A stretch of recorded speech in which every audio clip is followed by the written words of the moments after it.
we have a built-in project management tool. It's on the left-hand side in My Projects area. If you click on that, you will see all the projects that are available to you as a member. You can see you have 3 projects here. I will enter the first one, design and development engineering for electric motors.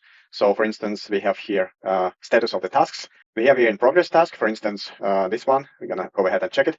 So basically you can put assigning here due date and priority to the task. You can describe the task itself. You can also put some attachments, some documentation to that if it's needed. So basically it includes all the necessary steps to collaborate. I opened that PDF attachment and it will be opened in a browser just normally as a PDF file. You can go ahead and check the material. Of course, you can also download this. You can edit the title, copy URL or delete it. If you copy URL, then you can also share it with other users, or you can paste it in your browser and open it as a PDF.